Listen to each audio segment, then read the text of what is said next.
All right. So welcome back to the Weaponized Body Podcast. This is going to be part 3 and 4 of my sex podcast.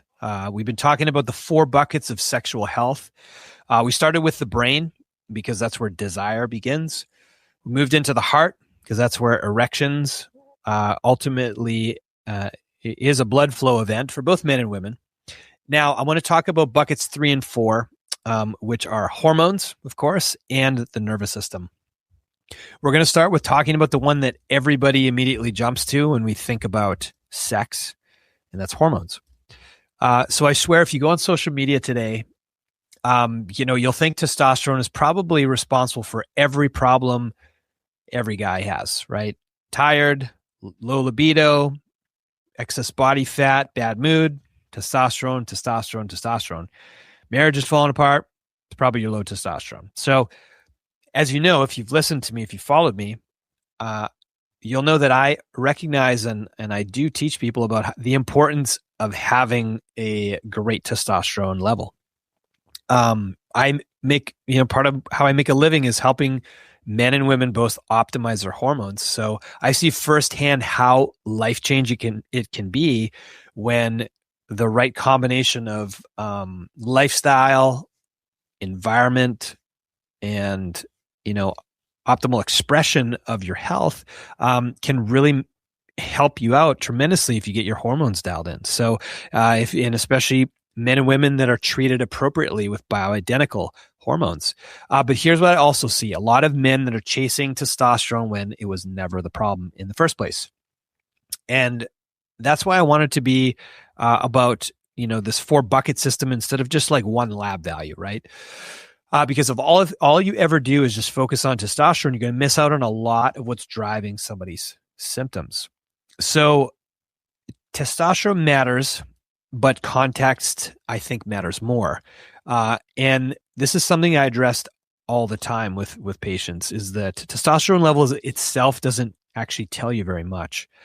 I know that's probably what you expected to hear from someone who spends a lot of time talking about hormones, but it's absolutely true.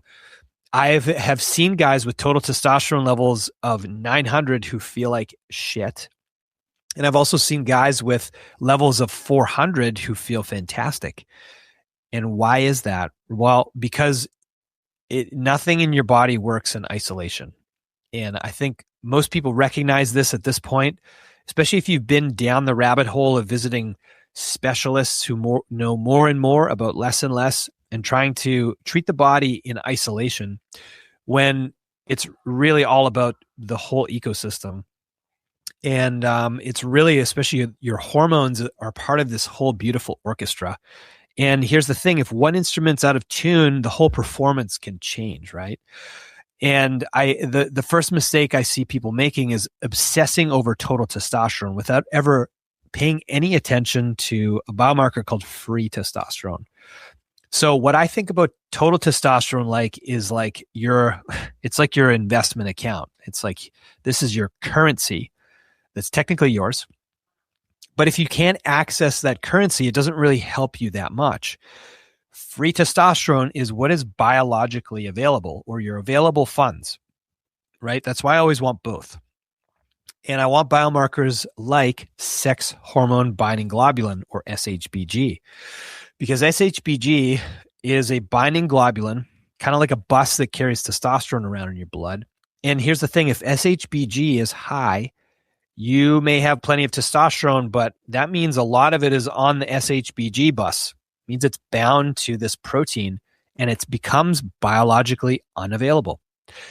Conversely, if sex hormone binding globulin is really low, that can be a whole other set of issues. It can reflect other metabolic dysfunctions, but it's why you can't just look at one number and just make sweeping conclusions about somebody. And I want people to know, especially when it comes to men, that estradiol, estrogen, for example, isn't the enemy. Like, a lot of people think they blame estrogen in men for, holding too much water, or if you're emotional, or if you can't lose weight. We like to, blame it on estrogen. And with women, same thing.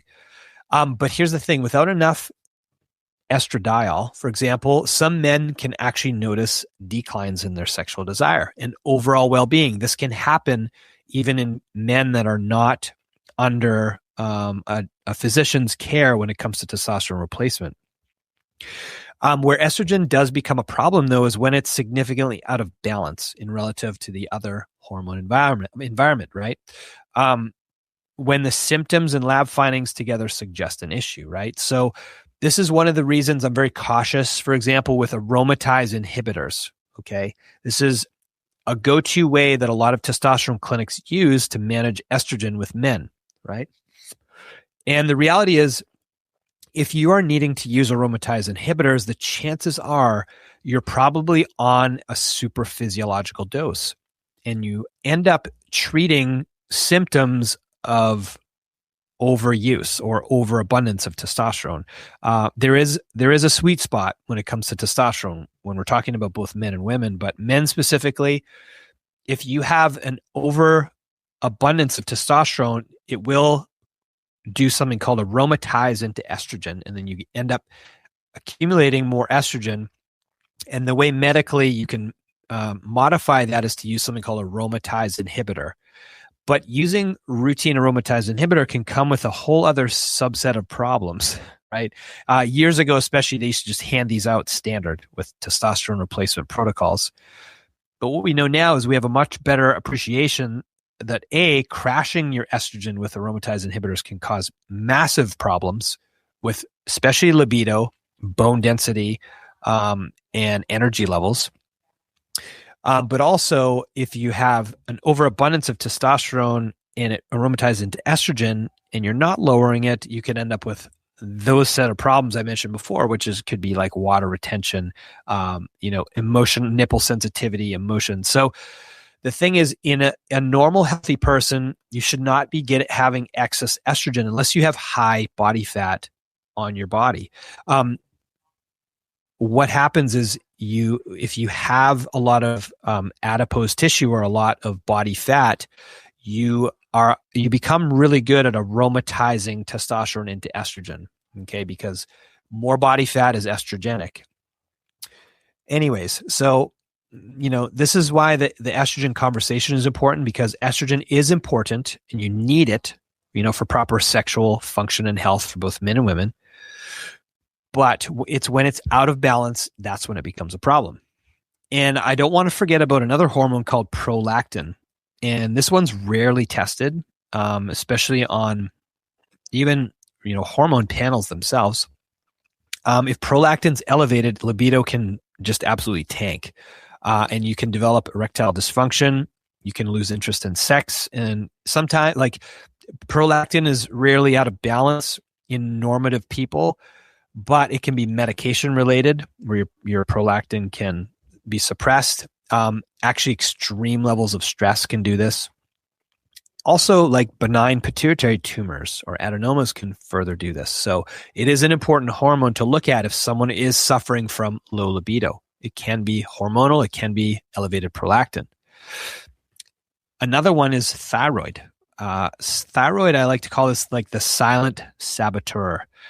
If you have, so as you know, thyroid controls metabolic rate, energy production, body temperature, recovery to a degree, and even mood.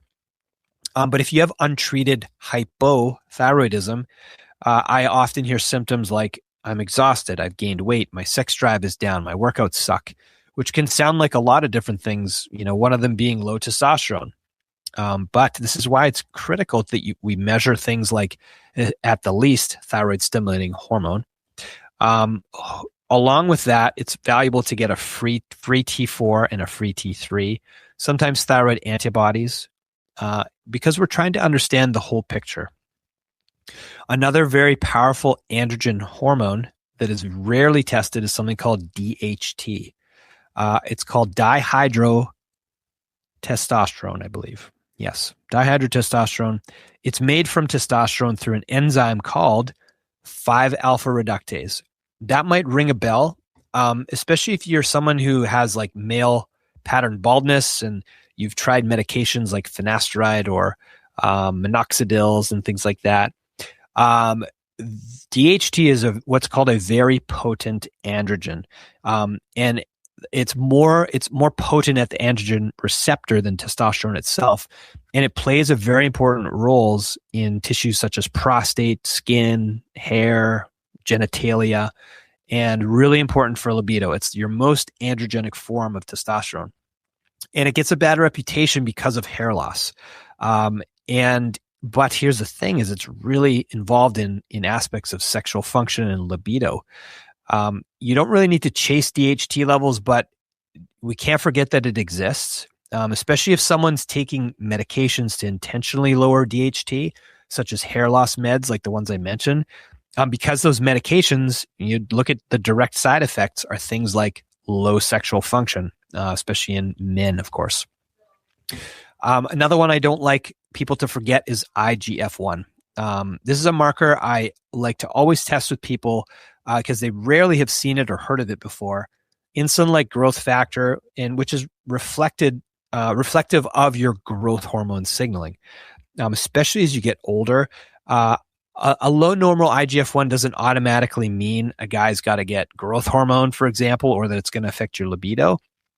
But it's just another hormone to look at in that whole constellation of hormones, your anabolic physiology, right? Combined with body comp, recovery, sleep, nutrition, training history, it can help complete the whole picture of what's going on, with somebody as it relates to their lifestyle. And of course, you knew this one was coming. Your fasting insulin. Very important. I talk about this all the time. It belongs in almost every health conversation, libido included, because chronically elevated insulin influences your testosterone production, as well as your body composition, inflammation, your vascular health, your mitochondrial energy production. And it's one of the reasons obese men have lower testosterone. It's because it's difficult for them to lose significant amounts of weight because they are so insulin insensitive, or they have insulin resistance. So sometimes improving metabolic health naturally, improves hormonal health. Okay, so hormones absolutely respond to lifestyle, and this is something we have to recognize: is that we don't want to always think about reaching for the quick fix. I wish more people understood, and this is something that I always lead with, is making sure that we are leading with lifestyle. And a great question to ask yourself, especially if you're having like low libido, less morning erection, just less desire overall, is your body, your body is always asking this question: are you a good environment to reproduce? Right?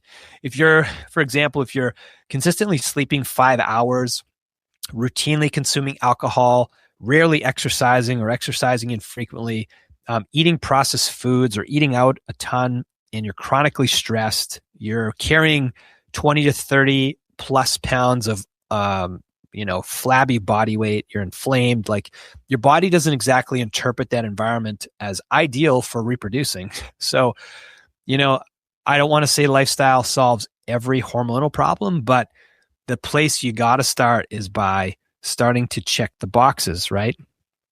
Sleep, resistance training, adequate protein-based whole food diet, fixing your body composition, managing your stress, moderating your alcohol intake, getting some routine comprehensive lab work to shore up any deficiencies like vitamin D, making sure you're treating things like sleep apnea.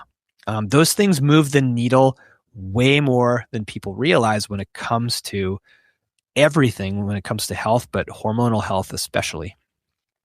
I do want to conclude, this hormone discussion when it comes to sexual health with a discussion about TRT and when it makes sense, because I think a lot of people are confused about that. It's kind of the elephant in the room. Like, does testosterone replacement work every time for someone who has low libido? It does, but only for the right patient.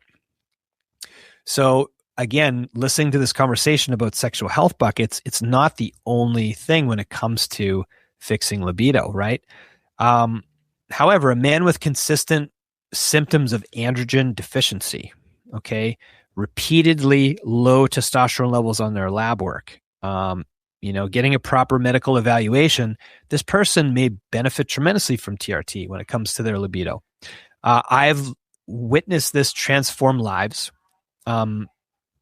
helping men and women both improve their energy levels, their body composition, their libido, sex life, their mood, their recovery, their quality of life. Wow. I mean, it's no wonder a lot of people think it's this wonder drug. But TRT is not a shortcut around things like poor sleep.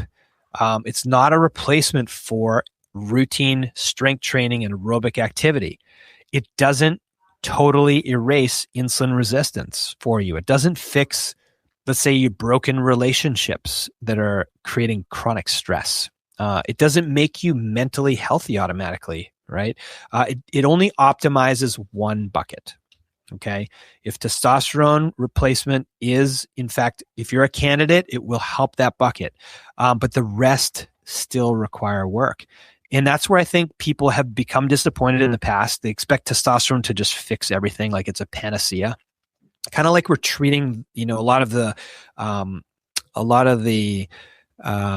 weight loss drugs, the current peptides we're using, such as the GLP-1s, right? The tirzepatides and the upcoming retatrutides or retatrutides.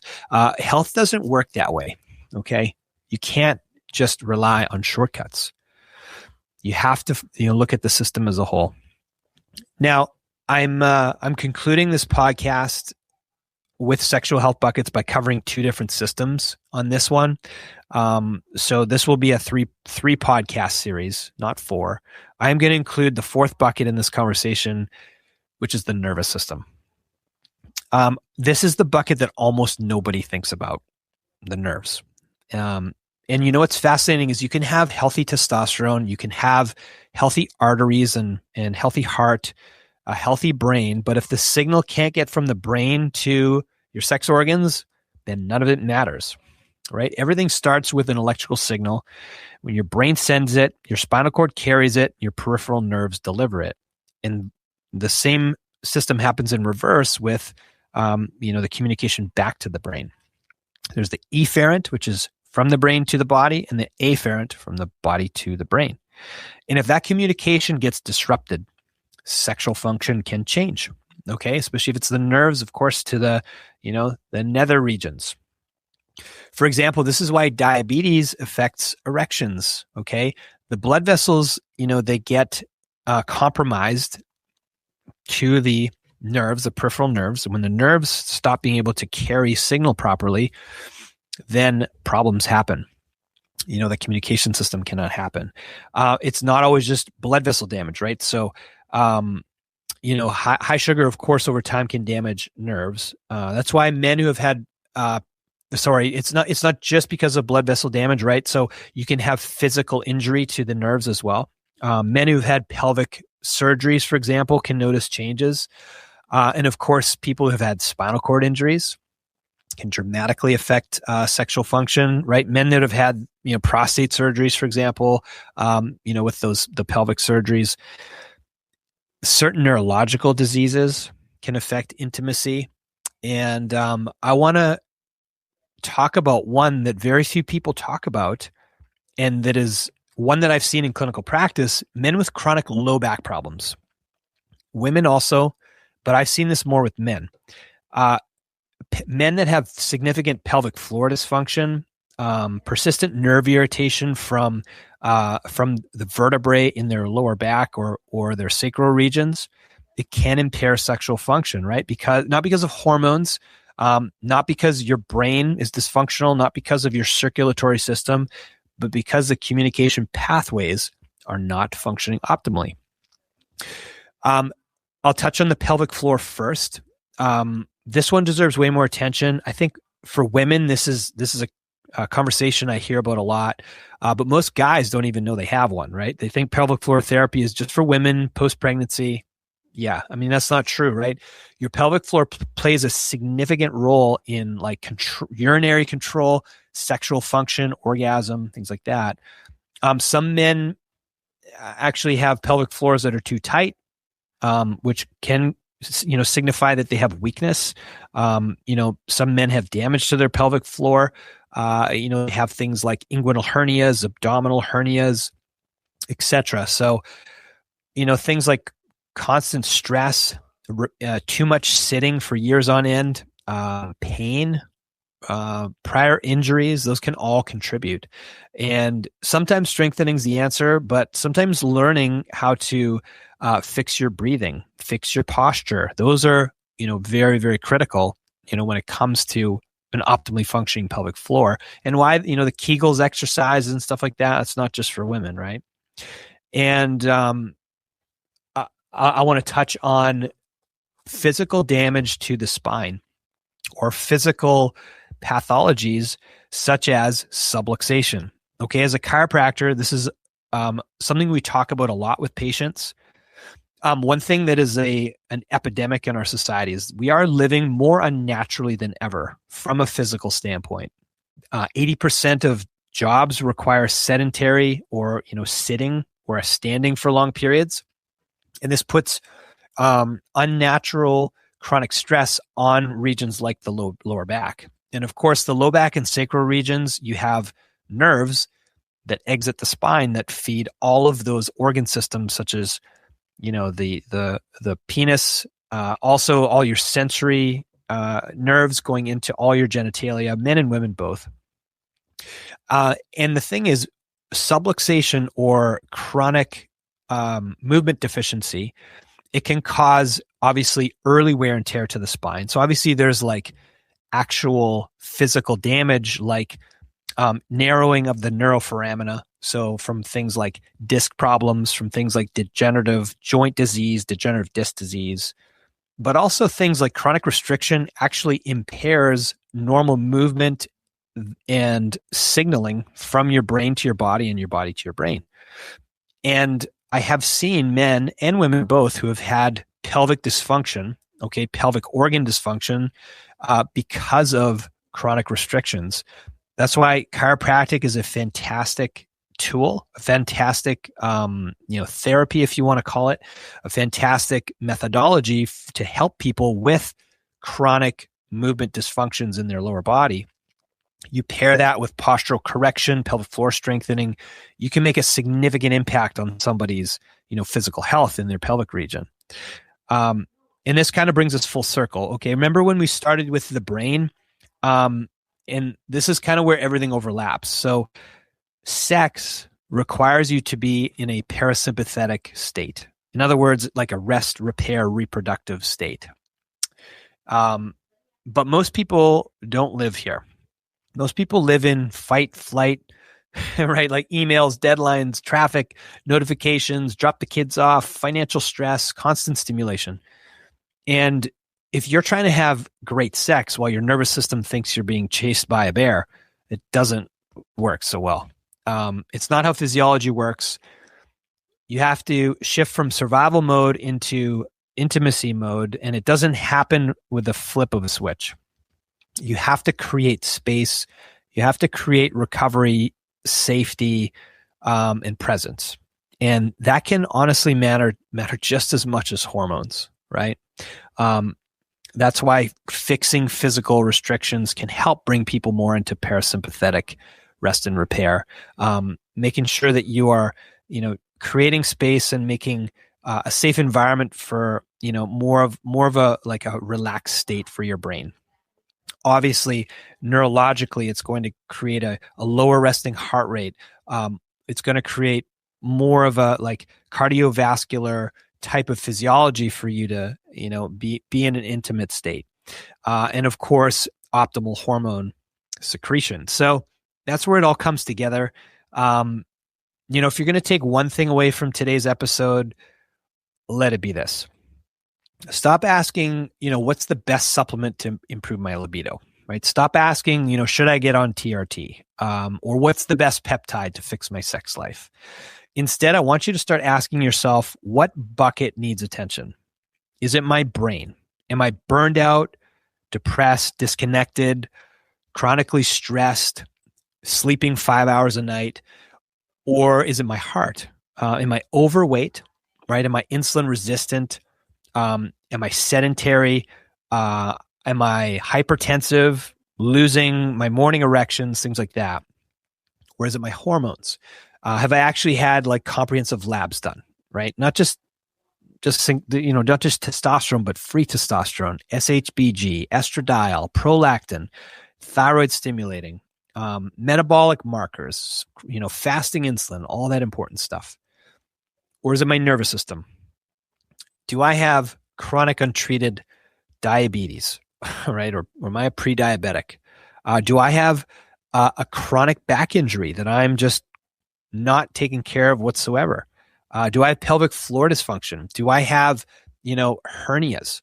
Am I in chronic sympathetic overdrive and nerve-related issues that are not resolved, right? Because here's the truth. Most men and women don't have just one busted bucket, right? They have a little bit of all four. For example, I think the typical American sleeps an average of 6 dysfunctional hours. They're 20 to 30 pounds overweight. Their fasting insulin is elevated. Their stress is through the roof. They have low testosterone. Their conditioning's poor. They stopped lifting weights and doing cardiovascular activity routinely. And they're disconnected from their intimate relationships. And they wonder why their sex life sucks, right? And the thing is, when you start working on those buckets, it's not only your sex life that improves, because it's not about chasing better libido and erections, right? It's because you're chasing optimal health. And that's what this message of the weaponized body is all about. It's not becoming, let's say, as a dude, like the biggest, most shredded guy at the gym. It's not having like the highest testosterone level on Instagram. It's about becoming the healthiest, strongest, more resilient version of yourself. When you do that, your energy improves, your confidence improves, your relationships improve, your performance improves, and so on. So your sex life matters too. It's, although not separate from your health, it's a reflection of your health. So next time your body starts whispering that something feels off, do not ignore it, right? I like to say the 5 most dangerous words in healthcare are, maybe it will go away. Or maybe it's trying to tell you something that you need to take care of before it becomes a more serious, screaming problem. So anyways, thank you for hanging out with me today. I hope you gained some value from, these 3 podcasts talking about sex, your sexual health buckets. If this episode helped you understand your body a little bit better, send it to a friend, a training partner, your spouse. The more people that understand that sexual health is a whole body health, I think the earlier we'll start making some changes. So until next time, my friends, stay weaponized, and I'll see you next time.